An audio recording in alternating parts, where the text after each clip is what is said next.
Royal Manchester Children's is the biggest children's hospital in the country and the busiest children's hospital in the country, so we see everything and anything really. RMCH is different, I think, because one, it's very big and busy, so we have super specialists from many areas working together. We also are very lucky to be co-sited with St Mary's Hospital and Manchester Royal Infirmary, which actually means we also have the ability to draw on expertise from lots and lots of colleagues in much rarer conditions that can overlap between children and adults, and that's not actually a facility that's always available in a children's hospital. The main issues, I would say, are the people that come in for the highly specialised work that we do, and they can come from a really great distance away, and they obviously often have other children, other family members as well, so they can be living several hundred miles away actually, and needing to be at their child's bedside, but also being able to relate to and look after the rest of their family as well, and that's immensely hard work for them at a time when actually really what they want to focus on is their very sick child. Charlie is an absolute live wire. He's ambitious, he's determined, he has got grit in his belly. At only 5, he's got a really high pain threshold because of what happened to him. I didn't realise as a mother how significant a burn injury was, how lifelong it is. And it was months and months before Charlie healed. A night in January, we were due to go on holiday, and I heard the most horrific scream. I've never ever heard a scream like it, and I ran to where the sound was, and he was on the floor in my kitchen with a pan next to him. It had been boiling, what, 20 minutes. He must have gone in, and I'd left the handle within reach of my little baby boy, and he tipped it over. So you then,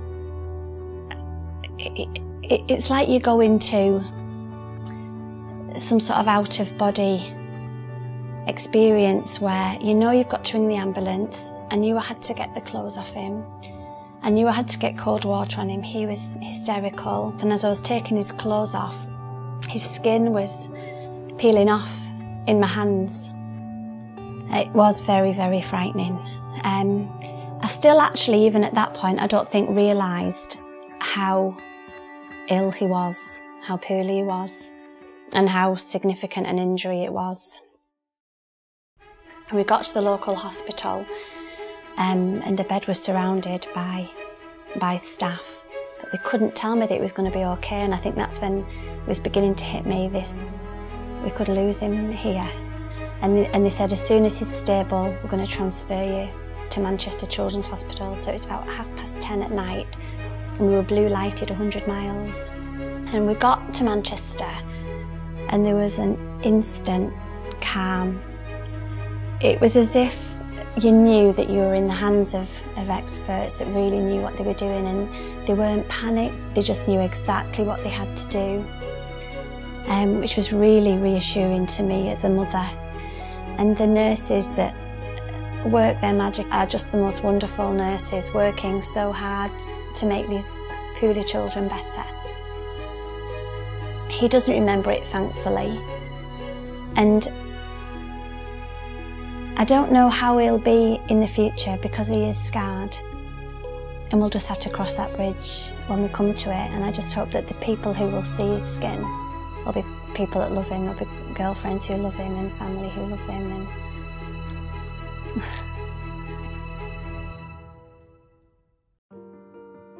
Ella's a very happy little girl, can be very sociable as well. She loves everything that a typical 6-year-old would like. Ella has congenital nephrotic syndrome, which affects the kidneys and leads to kidney failure. She can be so ill, yet even when she's been on the ventilator sedated, you could still see bits of Ella through it. At first diagnosis we got told there's good news and bad news. Good news, had a diagnosis, bad news was a diagnosis, so she's just been in and out of hospital. Ella's condition affects her life and the family's life completely, really. She's dependent on dialysis, so we have to go to the Children's Hospital 3 times a week. She's on lots of medicines. She needs lots of help because it's left her with renal bone disease, so she can't walk and dependent on wheelchair. Life is really hard. Ella had a transplant in 2010, just after she was 3-year-old.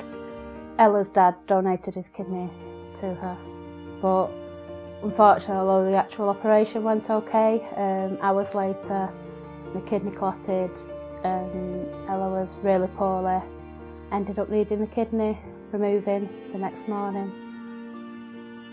At the time, because she was so poorly, we kind of go on autopilot, and it was just a case of, I want to see her better, I want to have that life support machine.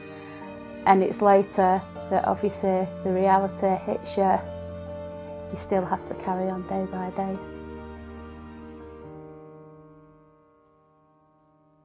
The hospital has been a lifeline really for us. It's been second home, even despite all the prodding and poking and all the operations she's had.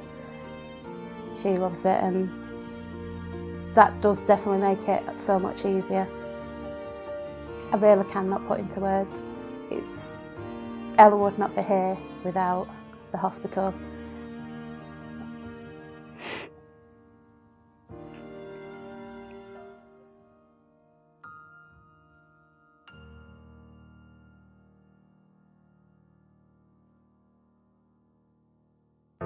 Charitable giving is fundamentally important. Unfortunately, medicine gets increasingly more complex all of the time. Through the things that we're able to do these days, people survive more often than they used to survive, and we then have to support them with their special needs. If we really want to give the best possible care, then we actually need that extra resource to get the very best technology to the children that we care for here. I'd like to do all I can to help the hospital. It just holds a very special place in my heart. I can't sing the praises enough of the staff. I really can't. The NHS covers what it has to cover, the staff and the treatment that's needed, but there's more that children need. On top of the brilliant work that's already done, there's so much still that could be done for these children. Well, the charity is vital. It's for a number of reasons, because the NHS does a magnificent job, but it can't do everything. This fundraising will never be able to stop.